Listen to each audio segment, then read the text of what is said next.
तो आज का सेशन स्टार्ट करते हैं।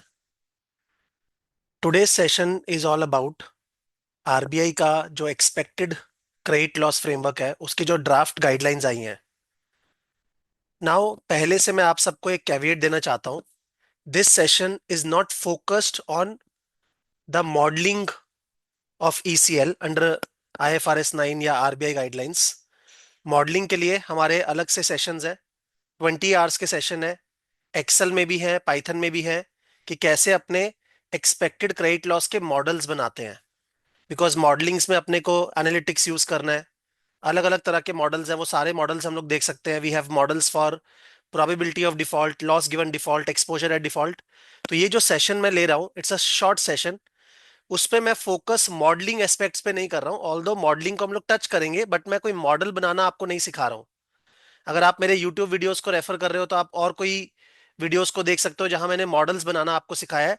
But this session is to understand कि आरबीआई ने जो गाइडलाइंस निकाली है ऑन एक्सपेक्टेड क्रेडिट लॉस, वो गाइडलाइंस में क्या चीजें लिखी हैं, किन चीजों पे फोकस किया है, एंड क्या क्या कवरेज हमें इंश्योर करनी है while building the expected credit loss models. सबसे पहली बात, एक्सपेक्टेड क्रेडिट लॉस का फंडा क्या है। एक्सपेक्टेड क्रेडिट लॉस का फंडा ये है कि बैंक्स लोन देते हैं। जो बैंक्स का बिजनेस है उसका इनहेरेंट नेचर है कि कुछ लोग डिफॉल्ट करेंगे ही। कुछ लोग अगर डिफॉल्ट करेंगे तो वहां पे आपको लॉसेस फेस करने पड़ेंगे। पहले क्या होता था कि लॉसेस दिखने के बाद हम लोग उसके लिए प्रोविजन बनाते थे, प्रोवाइड फॉर करते थे, प्रोविजन फॉर डाउटफुल डेट। जब ऑलरेडी एक अकाउंट का हेल्थ खराब हो चुका होता था, then we use to create provisions. That was called incurred loss framework. It was considered to be too little too late. Too little too late कि बहुत कम था और बहुत लेट था। तो ईसीएल फ्रेमवर्क जो है वो फोकस किया इस चीज के ऊपर कि हाँ, हम लोग पहले से एक्सपेक्टेड लॉसेस को मॉडल करें। V model the losses expected in advance and की प्रोविजंस बेस्ड ऑन दैट। तो पहले से आप प्रिपेयर होके एक्सपेक्टेड लॉसेस जो है मॉडल करो। जो फ्यूचर में लॉसेस हो सकते हैं उसको आज ही मॉडल करो, एंड उसके बेसिस पे कितना प्रोविजन आपको रखना है वो प्रोविजन आप निकालो एंड उसको आप पीएनएल में सेट असाइड करो। That is the idea. Now IFRS 9 जब आया, ठीक है, it was a boom in the consulting industry because बहुत सारी अपॉर्चुनिटीज आई। 2017 से आईएफआरएस 9 का बात होना शुरू हो गया था मिडिल ईस्टर्न वगैरह में। और उसके अलावा यूरोपियन कंट्रीज में we were already implementing projects starting from 2020-21। India काफी लैगर्ड उसमें रहा है। अभी भी हमारा ड्राफ्ट गाइडलाइंस आया है, जो इंप्लीमेंटेशन होगा वो 2027 से होने वाला है। राइट। तो उस केस में मैं ये ड्राफ्ट गाइडलाइंस डिस्कस कर रहा हूं। मैं पूरा फ्रेमवर्क शॉर्ट में समराइज करना चाहता हूं बिकॉज अगर कोई सपोज अपने ऑर्गेनाइजेशन में काम कर रहा है ईसीएल के अंदर, आप इसको पूरा पढ़ोगे बैठ के, 65 पेजेस का पूरा थ्योरेटिकल रहता है, उसमें इंटरप्रिटेशन के इश्यूज भी रहते हैं। It becomes very difficult and very very boring to read all the 65 pages. तो उसको समराइज करने के लिए I am taking this 30 minutes या 45 मिनट्स का सेशन, जहां पे मैं शॉर्ट में आपको पूरा गाइडलाइंस जो है वो डिस्क्राइब करूंगा। अगर आप पहली बारी क्रेडिट रिस्क सीख रहे हो then this session is not for you. Because बहुत सारे जार्गन्स जो है मैं यूज करूंगा, जो मैं यहाँ पे अगेन मॉडलिंग परस्पेक्टिव से समझा नहीं रहा हूं। मैं सिर्फ गाइडलाइंस का क्विक ग्लांस आपको देने वाला हूं। राइट। अभी हम लोगों ने रिसेंटली भी एक मॉडल बिल्ड किया है, ठीक है, जिसमें हम लोगों ने पूरा पीडी मॉडल किया है, एलजीडी मॉडल किया है, एंड ईसीएल कंप्यूट किया है। उसमें हम लोगों ने ये भी देखा है कि हमारा ईसीएल गाइडलाइंस के हिसाब से ईसीएल कितना आता है और जो पहले आईरैक नॉर्म्स थे उसके हिसाब से प्रोविजन कितना आता है। तो वो मॉडलिंग एस्पेक्ट है। Again I am not touching the modelling aspect but still let me go through this mind map. मैंने एक माइंड मैप क्रिएट किया है। आई will share this mind map with everyone. इस माइंड मैप में मैंने पूरे 65 pages को समराइज कर दिया है कि ईसीएल फ्रेमवर्क में लिखा क्या है। तो बेसिकली अगर मैं सेक्शंस में डिवाइड करूं, जो पूरा आपका गाइडलाइंस है उसमें एक सेक्शन आपका पूरा फोकस्ड है ऑन एनपीए का डेफिनेशन, नॉन परफॉर्मिंग एसेट का डेफिनेशन। तो नॉन परफॉर्मिंग एसेट्स किसको बोलते हैं उसके ऊपर आपका एक पूरा सेक्शन है, and that is a major chunk, काफी बड़ा चंक वो है। उसके अलावा एक सेक्शन आपका पूरा मॉडल रिस्क मैनेजमेंट गाइडलाइंस के ऊपर है, बिकॉज अल्टीमेटली तो मॉडल्स बनेंगे ही। तो जहां मॉडल्स आएंगे वहां मॉडल रिस्क आएगा, एंड जहां मॉडल रिस्क आएगा वहां मॉडल रिस्क मैनेजमेंट का बात होना ही चाहिए। और आरबीआई काफी ज्यादा जो है इंपॉर्टेंस देने लग गया है on analytical models, statistical models, और मॉडल रिस्क भी साथ साथ जो है वो इंपॉर्टेंस जो है उसको मिल रही है बिकॉज ऑफ द मॉडल्स का फोकस, राइट। उसके अलावा ऑब्वियसली गाइडलाइंस में एक बहुत बड़ा फोकस है एक्सपेक्टेड क्रेडिट लॉस कैसे कंप्यूट करना है। नाउ कभी भी कोई गाइडलाइंस अगर आती है ना तो वो लोग ये नहीं बताते क्या मेथोडोलॉजी आपको यूज करना है, कैसे आप कंपोनेंट्स को मॉडल करोगे। वो आपको सिर्फ ये बताएंगे कि आपको क्या क्या करना है, कैसे करना है, that the guidelines will not tell you. वो आपके खुद के इंटरनल मॉडलिंग डिजाइन से आएगा, राइट। तो ऑब्वियसली मॉडलिंग मेथोडोलॉजीज बहुत सारी हैं। अगर आप मेरा क्रेडिट रिस्क का कोर्स देखते हो तो उसमें आईएफआरएस के लिए ही we can have 12-13 approaches to build the IFRS 9 या expected credit loss models, right. लेकिन गाइडलाइंस में ये नहीं बताया कौन सा मेथड आपको यूज करना है, राइट। कौन से मेथड्स को यूज करके आप पीडी को, एलजीडी को, ईएडी को, जो कि लॉस के कंपोनेंट्स होते हैं, उसको मॉडल करोगे। दे आर जस्ट डिस्कसिंग कि क्या करना है हमें, ईसीएल के स्कोप में क्या चीजें लेनी है, कैसे कंप्यूटेशन करना है, क्या क्या फैक्टर्स को हमें इंक्लूड करना है, कैसे करना है, that is not discussed, right. Next is उसके अलावा कुछ आपके क्वालिटेटिव रिक्वायरमेंट्स हैं, उसके बारे में काफी डिस्कशंस किया हुआ है। तो अगर मैं शॉर्ट में समराइज करूं ये पूरे 65 पेजेस को, उसको आप चार पार्ट्स में डिवाइड कर सकते हो। एनपीए का डेफिनेशन क्या है, नॉन परफॉर्मिंग एसेट का डेफिनेशन, मॉडल रिस्क मैनेजमेंट के बारे में बोला हुआ है, एक्सपेक्टेड क्रेडिट लॉस के ऊपर एक बड़ा चंक है जो कि होना भी चाहिए obviously because this guideline is all about ECL, but not on how to build the models, what to do बस ये बताया है, कैसे करना है वो नहीं बताया, right. And last is qualitative requirements. तो सबसे पहले देखते हैं अपने नॉन परफॉर्मिंग एसेट का definition. Generally non performing asset के लिए अपने डेज पास ड्यू यूज करते हैं कि अगर आपका लोन ओवर ड्यू हुआ तो कितने दिन ओवर ड्यू है, right. And we all know, जो जो लोग ऑलरेडी क्रेडिट रिस्क जानते हैं कि general definition is 90 days past due. तो आरबीआई ने भी 90 डेज पास ड्यू का डेफिनेशन यूज किया है। RBI has used the 90 days past due definition of default, right. And RBI ने क्लियरली हर जगह बोला है कि हम लोग borrower level classification rule use करेंगे। मतलब ऐसा हो सकता है कि एक बोरोवर के चार फैसिलिटीज हैं, चार लोन्स हैं, एक क्रेडिट कार्ड भी है, एक पर्सनल लोन भी है, एक मॉर्गेज लोन भी है, एक ऑटो लोन भी है। अगर वो मॉर्गेज लोन पे for example 90 days past due हुआ तो उस केस में उस बोरोवर की सारी फैसिलिटीज को हम लोग एनपीए करार कर देंगे, एनपीए डिक्लेयर कर देंगे। तो it's a borrower level classification rule, not a facility level classification rule. मतलब ऐसा नहीं है कि जिस फैसिलिटी में आप 90 डेज पास ड्यू हो रहे हो उसी को एनपीए डिक्लेयर करेंगे, उस बोरोवर की सारी फैसिलिटीज को एनपीए डिक्लेयर कर दिया जाएगा। अच्छा, एक और चीज बोलना चाहूंगा, ये जब पूरा गाइडलाइंस में डिस्कस करूंगा, मेरे को काफी सारे गाइडलाइंस में डाउट्स हैं, डाउट्स मतलब इंटरप्रिटेशन के डाउट्स हैं जो कि आरबीआई विद टाइम क्लियर करेगा, राइट। उसके अलावा इंडस्ट्री से भी रिकमेंडेशंस आएंगे, फीडबैक्स आएंगे। तो ये ड्राफ्ट गाइडलाइंस फाइनल गाइडलाइंस में कन्वर्ट होंगी विद टाइम। बट आज अपने को पता होना चाहिए, अगर अपने इंडिया में बैठे हैं एंड अपने को अपॉर्चुनिटीज चाहिए इंडियन बैंक्स में या कंसल्टिंग फर्म्स में, तो we should listen to this ताकि अपने सीवीज में लिख सके कि yes we know RBI ECL का guidelines. And rather than reading all the guidelines जिसमें आपको हफ्ता लग जाएगा, उसके बाद भी क्लैरिटी नहीं आएगी, मैं आपको 30 मिनट्स में पूरा समराइज करके दे दूंगा, राइट। तो जनरल डेफिनेशन है 90 days past due. Secondly borrower level classification rule अपने को यूज करना है।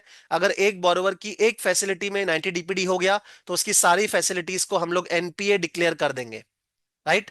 ओके। सेकेंड इज कुछ लोन स्पेसिफिक डेफिनेशंस भी दी हैं आरबीआई ने, जैसे कि जनरली टर्म लोन्स में तो हमारा क्या है 90 डेज पास ड्यू। उसके अलावा हमारी कुछ ओवरड्राफ्ट फैसिलिटीज भी होती हैं, कुछ कैश क्रेडिट होते हैं जिसमें आपको एक लिमिट मिलती है, आप लिमिट को कभी भी यूज कर सकते हो, राइट। तो आपका एक ड्रॉइंग पावर होता है, आप वो ड्रॉइंग पावर को जैसे भी यूज कर सकते हो। तो ओडी और सीसी में इन्होंने क्या बोला, इन्होंने कंसेप्ट दिया आउट ऑफ ऑर्डर का। कौन सा कंसेप्ट दिया है, out of order. Out of order क्या है, अगर आपका amount outstanding is more than your drawing power, आपका कुछ ड्रॉइंग पावर होगा, अगर आपका amount outstanding is more than drawing power for 90 days, तब अपने क्या है एनपीए डिक्लेयर करेंगे। अगर आपका amount outstanding is more than drawing power, आपका कुछ ड्रॉइंग पावर है कि आप इतना पैसा ड्रॉ कर सकते हो, फॉर एग्जांपल आपका कुछ वर्किंग कैपिटल लोन है जिसमें आपको स्टॉक के अगेंस्ट कुछ लिमिट प्रोवाइड की हुई है, तो वो जो आपकी ड्राइंग पावर है वो 100 की है। अगर आपका अमाउंट आउटस्टैंडिंग उससे ज्यादा है for more than 90 days, then आप एनपीए डिक्लेयर किए जाओगे। तो आउट ऑफ ऑर्डर का कंसेप्ट यूज किया हुआ है for overdraft and cash credit. Normal term loans में अगर 90 डेज पास ड्यू हुआ तो उस केस में you will be declared NPA. But OD, CC या अनफंडेड फैसिलिटीज में, वहां पर अगर आप आउट ऑफ ऑर्डर हुए फॉर मोर देन 90 डेज, तब आपको एनपीए डिक्लेयर किया जाएगा। उसके अलावा आपका एक सेक्शन दिया हुआ है एग्रीकल्चर लोन्स के ऊपर, एंड उसमें एक लिस्ट दी हुई है कि कौन से agriculture loans. Right. Agriculture loans में 90 डेज का रूल अप्लाई नहीं होगा। एग्रीकल्चर क्रॉप्स में क्या बोला है कि जो आपकी लॉन्ग ड्यूरेशन क्रॉप्स है, वहां पर वन क्रॉप सीजन से ज्यादा अगर अमाउंट ओवर ड्यू हुआ तब एनपीए डिक्लेयर किया जाएगा। One crop season. एंड जो भी आपकी शॉर्ट ड्यूरेशन क्रॉप्स हैं, वहां पे दो क्रॉप सीजन से ज्यादा अगर आपका ओवर ड्यू हुआ तब एनपीए डिक्लेयर किया जाएगा। वहां 90 डेज का टाइम नहीं दे सकते, बिकॉज एग्रीकल्चर लोन्स में फार्मर जो है वो पैसा कब चुका पाएगा, जब उसकी क्रॉप्स उगेंगी और बिकेंगी। तो उस केस में आपको क्रॉप सीजन देखना पड़ेगा। तो लॉन्ग ड्यूरेशन क्रॉप्स में, right, one crop season, and short duration crops में टू क्रॉप सीजन। अगर दो क्रॉप सीजन जो है तब तक भी आपने पेमेंट नहीं किया, राइट, तो उस केस में आपको एनपीए डिक्लेयर किया जाएगा। एनपीए डिक्लेयर किया जाएगा। अच्छा, जो 90 डेज पास ड्यू बोला है वो इक्वल टू 90 डेज बोला है, और आपको at the end of day देखना है। At the end of 90th day अगर पेमेंट नहीं आया तो आप एनपीए डिक्लेयर करोगे। राइट। एग्रीकल्चर लोन्स में क्या बोला है? Long duration crops, short duration crops.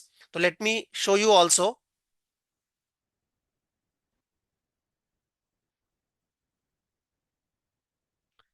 तो क्या बोला है यहाँ पे?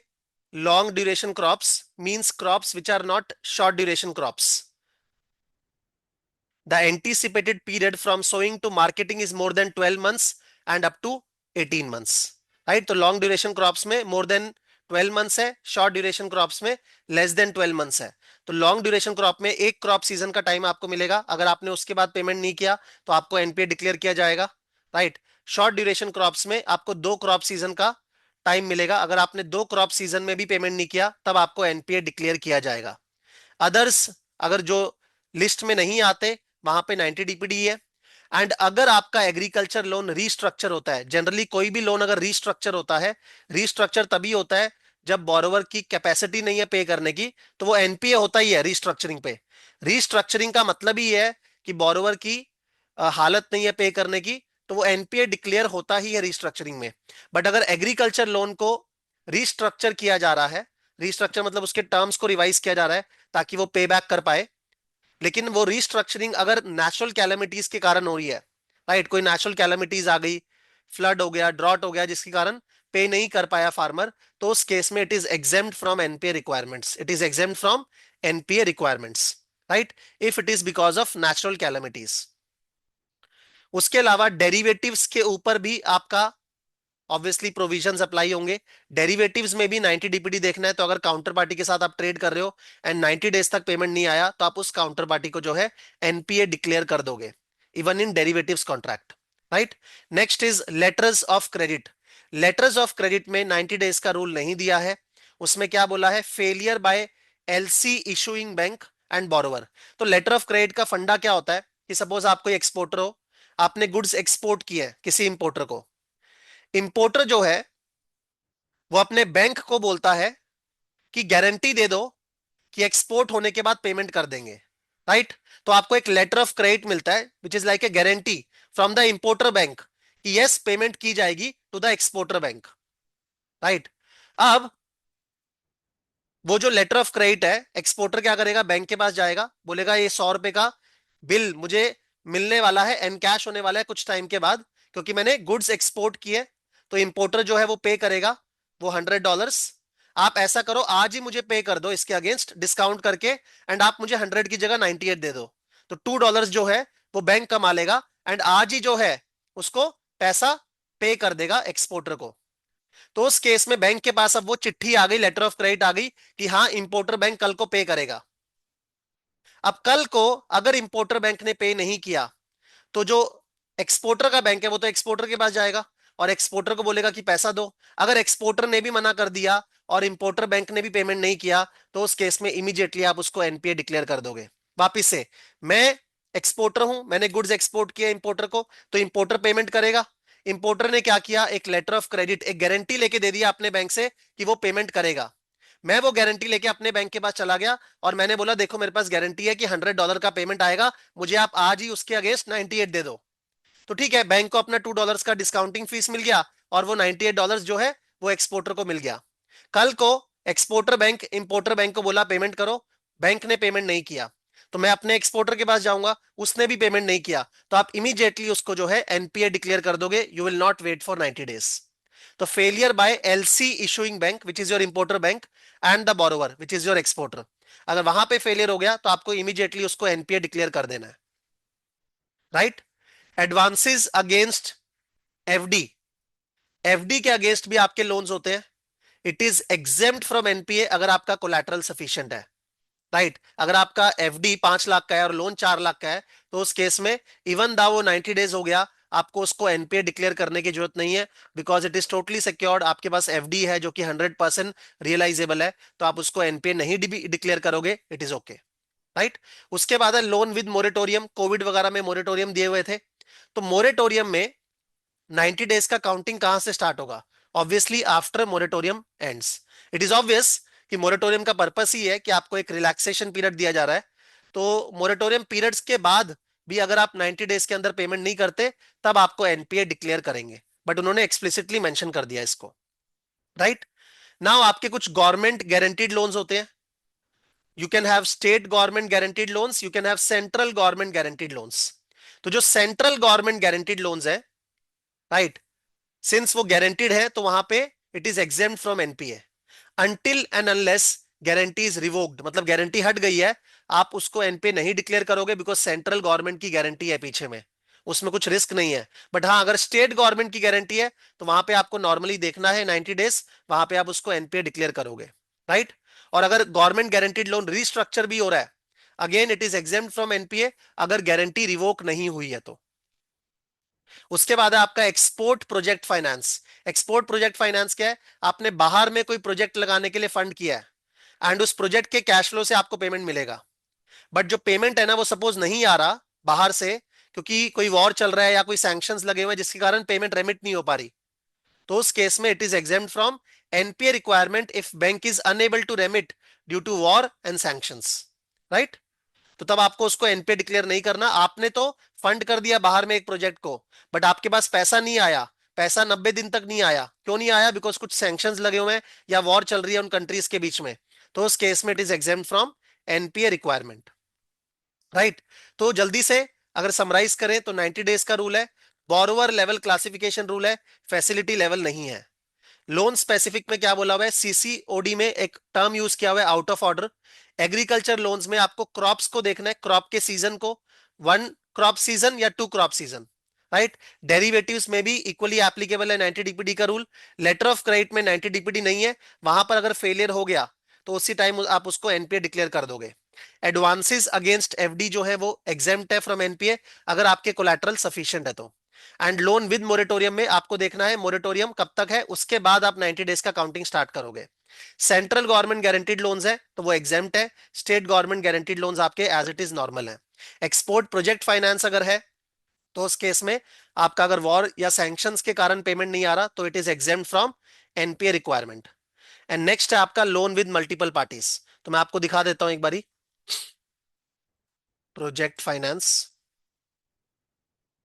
तो इसमें यही बोला है, अच्छा इसमें एक और चीज ही बोली है कि आप उसको एग्जाम करोगे एंड 1 साल वेट करोगे, अगर 1 साल बाद भी पेमेंट नहीं आया तब आप उसको एनपीए डिक्लेयर करोगे। राइट।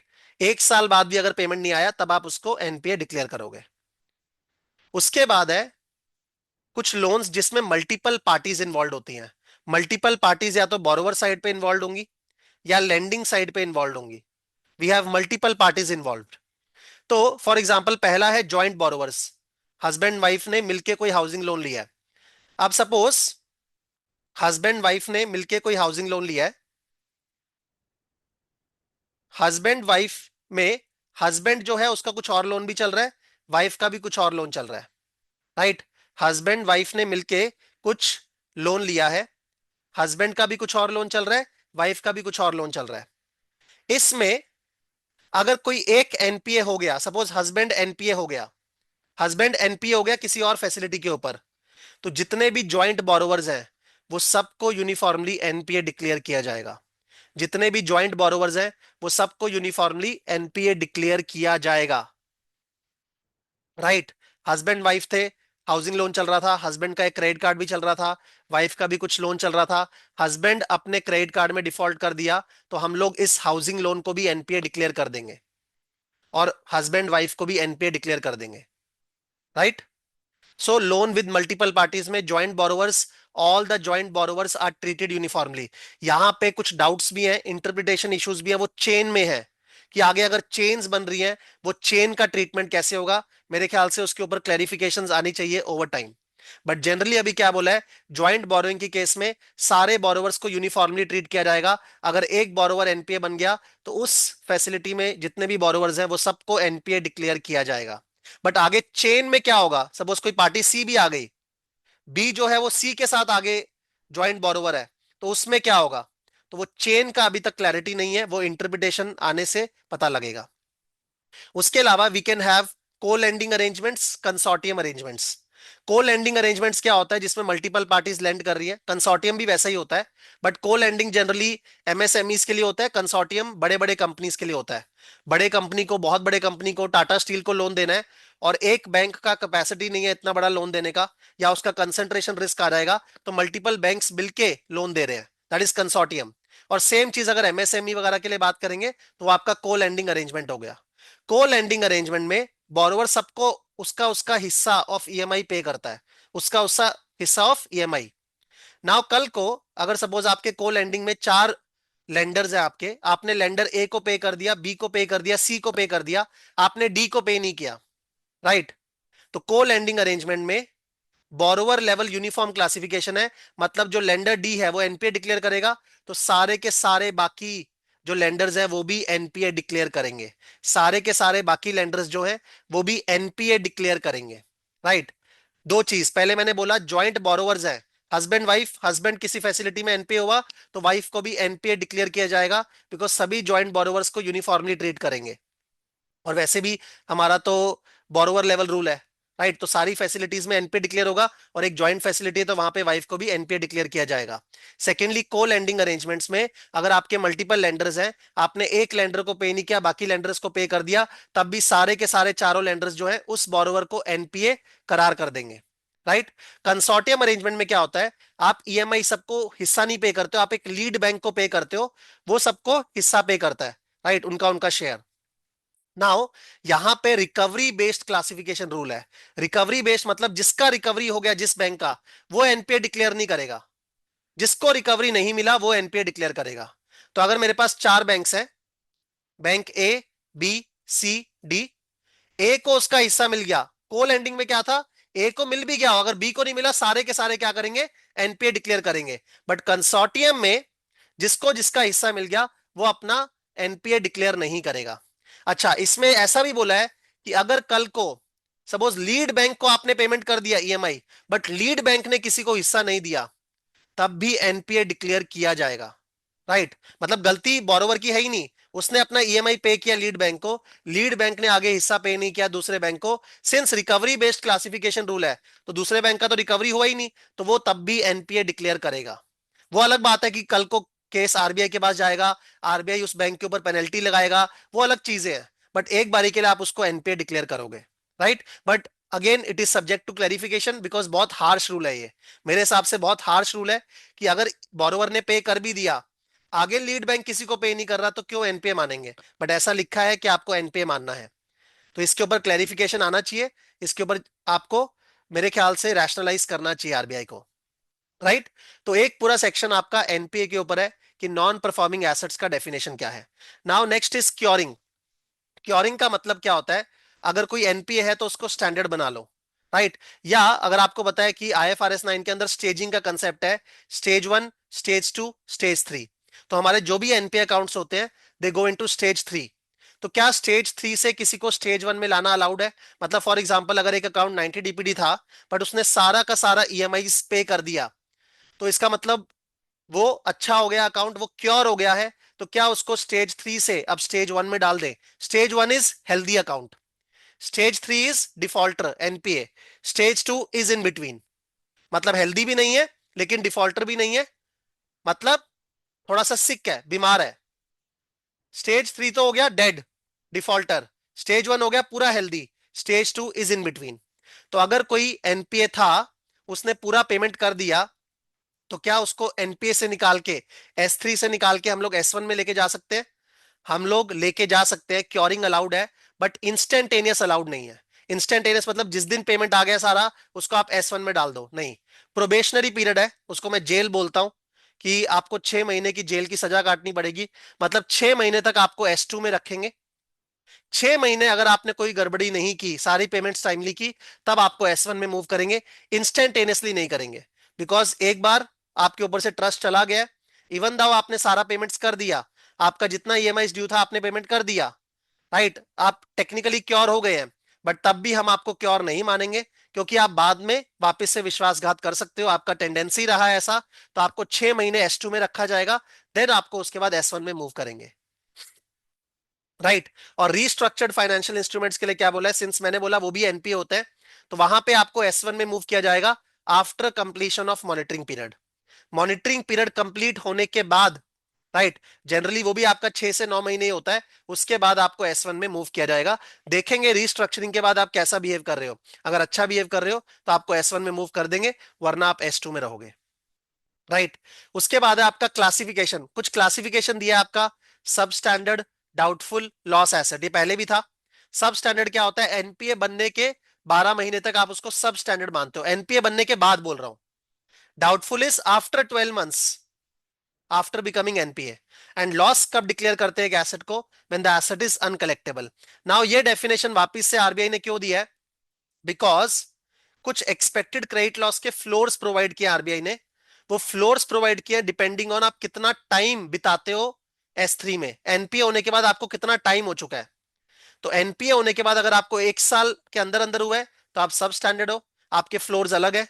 अगर आपको 1 साल के ऊपर हो गया तो आप डाउटफुल हो, आपके फ्लोर्स अलग है। तो वैसा रिलेशन है, अदरवाइज इसका कोई यूज नहीं है, ये जो क्लासिफिकेशन लिखा है आपका, राइट। तो एनपीए का डेफिनेशन का बात हमने किया, हम लोगों ने क्योरिंग का बात कर लिया, कोई एनपीए से बाहर कैसे आएगा, क्योर कैसे होगा। क्योर मतलब S3 से S1, S2 अपने क्योरिंग का बात ही नहीं कर रहे। S3 से सीधा S1 अगर हो गया, मतलब कोई अकाउंट एनपीए से अगर स्टैंडर्ड करना है, तो वो कब अलाउड है, तो इंस्टेंटेनियसली अलाउड नहीं है, प्रोबेशनरी पीरियड है 6 मंथ्स का, राइट। उसके बाद पहले बात करते हैं अपने स्कोप ऑफ ईसीएल पे। स्कोप ऑफ ईसीएल में क्या बोला है, आपके जो भी IFRS 9 स्टैंडर्ड्स हैं, उसमें एसेट्स को 3 तरीके में क्लासिफाई किया जा सकता है, amortised cost, fair value through OCI, and fair value through PNL. Amortised cost, fair value through OCI, other comprehensive income, and fair value through PNL. Amortised cost मतलब जो आपकी हेल्ड टू मेच्योरिटी सिक्योरिटीज है ना, जिसको आप maturity तक रखना चाहते हो, उसको आप अमोर्टाइज्ड कॉस्ट पे रखते हो, राइट। अमोर्टाइज्ड कॉस्ट पे कुछ सिक्योरिटीज आपकी होती है available for sale. Available for sale मतलब, फॉर एग्जाम्पल आपने कुछ एसएलआर में इन्वेस्ट किया हुआ है, जो अपना रिक्वायरमेंट है ना एसएलआर का 16.5%, या जो भी रिक्वायरमेंट है उसमें आपने इन्वेस्ट किया हुआ है। नाउ एसएलआर बॉन्ड्स में आपने इन्वेस्ट किया हुआ है, आपका इंटेंशन उसको बेचने का नहीं है, बट कल को अगर कोई इवेंट हो गया, लिक्विडिटी इवेंट हो गया, तब आप उसको बेच के लिक्विडेट कर भी सकते हो, तो वो अवेलेबल फॉर सेल है। हेल्ड टू मेच्योरिटी है नो डाउट, बट उसको बेच भी सकते हैं, तो वहां पे अपना फेयर वैल्यू थ्रू ओसीआई आता है। एंड कुछ है मेरे पास बॉन्ड जो मैं सिर्फ ट्रेडिंग करके ही कमाना चाहता हूं, वो है एक तरह से आपके फेयर वैल्यू थ्रू पीएनएल, मतलब जिसमें आप प्रॉफिट एंड लॉस करना चाहते हो थ्रू ट्रेडिंग। तो ईसीएल के स्कोप में आपका अमोर्टाइज्ड कॉस्ट इंस्ट्रूमेंट्स आएंगे, आपके fair value through OCI instruments आएंगे, fair value through PNL instrument नहीं आएंगे, बिकॉज जो फेयर वैल्यू थ्रू पीएनएल है वो आप ट्रेडिंग के लिए ले रहे हो, उसका ऑलरेडी प्रॉफिट एंड लॉस आपका डायरेक्टली पीएनएल में जा रहा है, राइट। जो अमोर्टाइज्ड कॉस्ट पे पड़ा रहता है बैलेंस शीट में, या जो एफवीओसीआई है, वहां पे ईसीएल का स्कोप आएगा, वहां पे ईसीएल अप्लाई करेगा। और ईसीएल जो है, सिंस IFRS 9 तो अकाउंटिंग स्टैंडर्ड्स है, तो स्पेसिफिकली बोला है जो आपके ट्रेड रिसीवेबल्स होते हैं, मतलब आपका बिजनेस बैंक नहीं है, आप एनबीएफसी नहीं हो, बट आपके कुछ रिसीवेबल्स है, कुछ डेटर्स है, तो वो डेटर्स के अगेंस्ट भी आपको प्रोविजन बनाना है। आपके कुछ लीज रिसीवेबल है, उसके अगेंस्ट भी आपको प्रोविजन बनाना है, तो वो भी आपके ईसीएल के स्कोप में आएंगे, राइट। तो let me show you the scope of ECL. Scope of ECL में क्या बोला, आपके लोन्स हो गए, आपके debt securities not measured at FVTPL. FVTPL वाले नहीं आएंगे, आपके अमोटाइज्ड कॉस्ट पे कुछ एसेट्स हैं, आपके फेयर वैल्यू थ्रू ओसीआई में, वो आपके ईसीएल के स्कोप में आएंगे। ट्रेड रिसीवेबल्स भी आएंगे। आप सोचोगे बैंक का तो कोई ट्रेड रिसीवेबल होता ही नहीं, बैंक का नहीं होता, बट IFRS 9 या जो ईसीएल की गाइडलाइंस है वो तो जनरली अकाउंटिंग स्टैंडर्ड्स है ना, सबके ऊपर एप्लीकेबल है। कोई नॉन बैंकिंग ऑर्गेनाइजेशन, जो कोई मैन्युफैक्चरिंग एंटिटी, उसमें जो रिसीवेबल है उसके ऊपर भी आपको प्रोविजंस बनाने हैं। तो trade receivable, lease receivables, loan commitments, undrawn commitment, off balance sheet credit exposures and any other financial asset having contractual right to receive cash, सब आपके ईसीएल के स्कोप में आएंगे। राइट। अच्छा, दो तरह के मेथड्स होते हैं ईसीएल में, general approach, simplified approach. General approach, simplified approach. Receivables के लिए सिंप्लीफाइड अप्रोच का फंडा दिया हुआ है। सिंप्लीफाइड अप्रोच में हम लोग फ्लो रेट एनालिसिस करते हैं क्योंकि वो सिंपल होते हैं, और उसमें हमेशा लाइफ टाइम ईसीएल ही निकलेगा, बिकॉज जो भी आपके रिसीवेबल्स होते हैं ना वो छोटे टाइम के लिए ही होते हैं। तो वहां 1 ईयर लाइफ टाइम ऐसा डिस्टिंक्शन नहीं किया हुआ। अभी हम लोग देखेंगे 1 ईयर और लाइफ टाइम का डिस्टिंक्शन क्या है। जनरली स्टेज 1 के लिए हम लोग 1 ईयर ईसीएल निकालते हैं, बिकॉज स्टेज 1 हेल्दी है, तो आप एक साल में क्या लॉस हो सकता है उसको मॉडल करके प्रोविजन बनाते हो। जो स्टेज 2 है, सिंस वो अनहेल्दी हो चुका है, तो वहां आप कंजर्वेटिव होते हो और लाइफ टाइम तक क्या लॉस होने के चांस है। तो अगर लोन 20 साल का बाकी है तो 20 साल में कभी भी डिफॉल्ट हो सकता है, उसके कारण कितने लॉस हो सकते हैं, वो लाइफ टाइम तक आप लॉसेस को मॉडल करते हो एंड उसके बेसिस पे प्रोविजंस बनाते हो, life time ECL. And stage 3 में भी अगेन आपका लाइफ टाइम ईसीएल होता है, एंड वहां पे आपका probability of default is 100%, because वो अकाउंट ऑलरेडी एनपी है। तो सिंप्लीफाइड अप्रोच आपका रिसीवेबल्स के लिए प्रिजर्व किया हुआ है, trade receivable, lease receivable, because बाकी कंपनीज यूज करेंगी ना, तो उनके पास इतना मॉडलिंग कैपेबिलिटी नहीं है, तो सिंप्लीफाइड अप्रोच है। एंड वहां पे हमेशा लाइफ टाइम का ईसीएल है, because receivable is always for short term, तो 1 ईयर लाइफ टाइम का डिस्टिंक्शन नहीं किया। राइट, इवन दाउ एक अकाउंट स्टेज 1 है, तब भी आप लाइफ टाइम ईसीएल कंप्यूट करोगे। और रिसीवेबल में अगर आप मेरा क्रेडिट रिस्क का क्लासेस कर रहे हो, तो हम लोग फ्लो रेट एनालिसिस ये सब अप्रोच यूज करते हैं। Right, flow rate analysis and all. तो flow rate analysis is your simplified approach, उसके बेसिस पे हम लोग जो है अपना ईसीएल प्रोविजन कंप्यूट करते हैं। राइट। तो अगर आप मेरे क्लासेस में एनरोल्ड हो क्रेडिट रिस्क के, तो आपने देखा होगा फ्लो रेट एनालिसिस के बेसिस पे कैसे हम लोग ईसीएल कंप्यूट करते हैं, you can refer to that class. उसके बाद लॉस कंपोनेंट्स, अपने को लॉस मॉडल करना होता है, नाम ही क्या, एक्सपेक्टेड क्रेडिट लॉस। हम सबको पता है कि लॉस के 3 इंपॉर्टेंट कंपोनेंट्स होते हैं, probability of default, loss given default, exposure at default. And हम लोग जो भी मॉडल्स बनाते हैं वो सेगमेंट लेवल पे बनाते हैं। तो ऑब्वियसली फॉर एग्जांपल एक सेगमेंट का डेफिनेशन है, आप हाउसिंग लोन के लिए अलग मॉडल बनाओगे, आप ऑटो लोन्स के लिए अलग बनाओगे, बिकॉज अलग अलग लोन्स के लिए आपके पास अलग अलग इंफॉर्मेशन होता है to build the model. Right. तो सेगमेंटेशन का बात किया है आरबीआई ने कि आपको डॉक्यूमेंट करना है आपका सेगमेंटेशन का मेथोडोलॉजी क्या है। राइट। काफी सारे सेगमेंटेशन आप लॉजिक्स के बेसिस पे करते हो, काफी सारी सेगमेंटेशन आप स्टैटिस्टिकली भी करते हो, जो भी है आपको डॉक्यूमेंट करना है आपका सेगमेंटेशन का मेथोडोलॉजी क्या है। राइट। सेगमेंटेशन को आप अपडेट करोगे एंड रीसेगमेंट भी करोगे इफ रिक्वायर्ड। जैसे फॉर एग्जांपल सपोज आपका स्टूडेंट लोन का पोर्टफोलियो है, आज तक आपने सेगमेंट बनाया हुआ था बेस्ड ऑन द कोर्स, कि कोर्स कौन सा है आपका, मास्टर्स इन फाइनेंशियल इंजीनियरिंग है या मास्टर्स इन फाइनेंस है या एमबीए है, उसके बेसिस पे आपने सेगमेंट क्रिएट किया हुआ था एंड आप पीडी कंप्यूट करते थे। अब सपोज उसकी जगह आप सेगमेंटेशन करना चाहते हो कि आपका कंट्री कौन सा है, कंट्री ऑफ एजुकेशन, बिकॉज अगर यूएस है, यूके है, यूएस वगैरह में जो भी अ, जो पॉलिसीज आई थी ट्रम्प के द्वारा, तो उसके कारण वो पोर्टफोलियोज इंपैक्ट होंगे ना, तो आप रीसेगमेंट कर सकते हो इफ रिक्वायर्ड। कि मतलब फॉर एग्जांपल आप रीसेगमेंट कर दोगे, not on the basis of course कि आपका कोर्स टाइप क्या है, but on the country of education कि कहां आप पढ़ रहे हो, उसके बेसिस पे हम लोग रीसेगमेंट करना चाहते हैं तो कर सकते हैं। राइट। एंड सेगमेंटेशन का मतलब ये नहीं है कि आप इंडिविजुअल एक्सपोजर्स को हाइड कर दो एज पार्ट ऑफ ग्रुप। अगर आप सेगमेंट बना भी रहे हो, आप सेगमेंट लेवल पे असेसमेंट करोगे, बट अगर सेगमेंट के अंदर आपको कुछ इंडिविजुअल एक्सपोजर्स में प्रॉब्लम दिख रहा है, तो उसको आपको हाइड नहीं करना है। जैसे फॉर एग्जांपल हम लोग सेगमेंट लेवल्स पे तो ये चेक करते ही हैं कि कौन से अकाउंट में हेल्थ खराब हो रहा है, significant increase in credit risk, कौन से पोर्टफोलियोज खराब हो रहे हैं। फॉर एग्जांपल जब ट्रम्प की पॉलिसीज आई थी तो ऐसा बोला हुआ था कि जो एक्सपोर्ट करते हैं, जो एक्सपोर्ट बिजनेस में है टू यूएस, वो इंपैक्ट होंगे नेगेटिवली। तो वो सेगमेंट तो खराब है ही, बट अगर सेगमेंट अच्छा भी है, उसमें कोई एक्सपोजर खराब है, आपको उसको भी नेगेट नहीं करना है, उसको निग्लेक्ट नहीं करना है। तो हम लोग जनरली क्या करते हैं, पोर्टफोलियो लेवल पे, सेगमेंट लेवल पे तो हम लोग चेक करते ही हैं कि वो सेगमेंट खराब हो रहा है कि नहीं। साथ में ये भी देखते हैं अकाउंट लेवल पे कि क्या कोई अकाउंट 30 डेज पास ड्यू है।